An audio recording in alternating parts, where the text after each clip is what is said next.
fellow booktubers, my name is Laura and you're watching Dreams Books Courage, and today we are going to be doing my December wrap-up. I did not read as many books as I had planned to read in the month of December, but I did manage to read 4, and they were all quite fantastic reads, so I'm very excited to talk about them. So let's go ahead and get started. So the first book that I managed to read in the month of December was actually a reread for me, and that is Dash and Lily's Book of Dares by Rachel Cohn and David Levithan. I loved this book the first time around, and it was definitely no different the second time. The first time I read this was right before I went to New York City, and it was about a year and a half ago. So I thought, why not go ahead and reread it, especially since the first time I read it was during summer. And so I wanted to get the full experience of reading this book during the holiday season. I loved rereading this book, and I felt like I enjoyed it even more the second time. This book is about Dash and Lily in alternating chapters, and Lily decides to put a notebook inside the Strand bookstore, and then Dash happens to pick it up and he decides to do the dares within it. And so this book is just back and forth of them finishing dares to each other. I really love this book. I find every single aspect of it to be completely adorable. Dash and Lily are just very unique characters, and they're also very unique to each other. Dash is kind of a grouch whenever it comes to the holiday season, while Lily absolutely adores everything to do with the holidays. And so it's just really great to see how they play off of each other. This book is definitely one of my favorite books of all time. I just love it so much. And so of course I had to give my reread of it 5 out of 5 stars. The second book that I read in December was Noughts and Crosses by Mallory Blackman,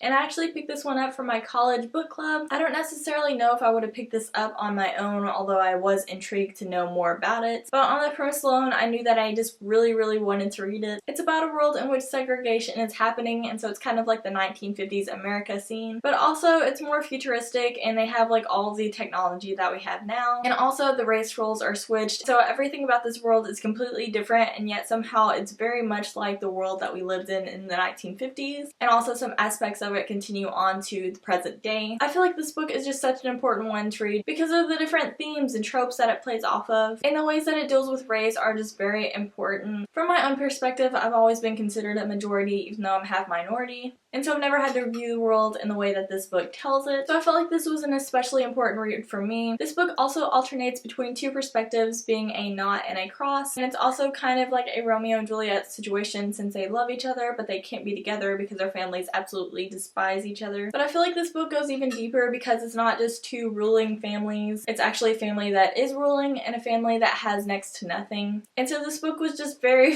heartbreaking but also very important, and just everything about this book I really loved, although I did find that I had some problems with it. But overall, I decided to give this one 5 out of 5 stars. The next book is my audiobook of the month, and that is The Power of Habit by Charles Duhigg. This is definitely unlike most of the books that I read, especially because it is nonfiction, and I do not read a lot of nonfiction, but also because this book is heavily based on psychology, even though I went into it thinking it was going to be more of a self-help kind of book.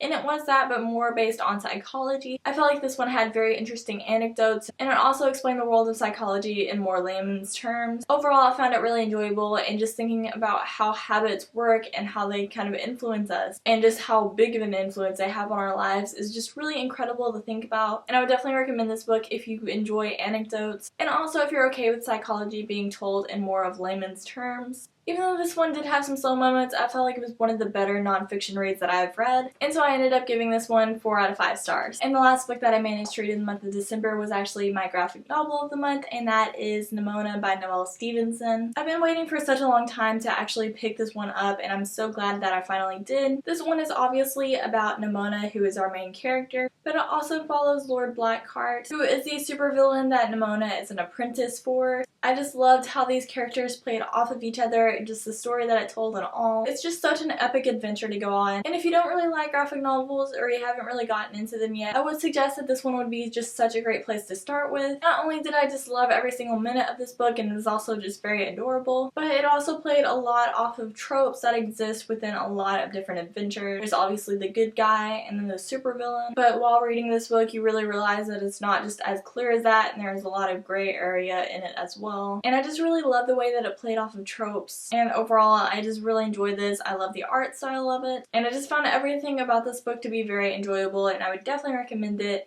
I gave this one 5 out of 5 stars. Thank you guys so much for watching this video. I really hope that you enjoyed my last wrap up of 2015. And my favorite books of 2015 video is coming out very soon, so definitely be on the lookout for that one. I would love to know what your thoughts are on any of these books if you have picked them up. Thank you so much for watching, and now I'm gonna go get back to reading.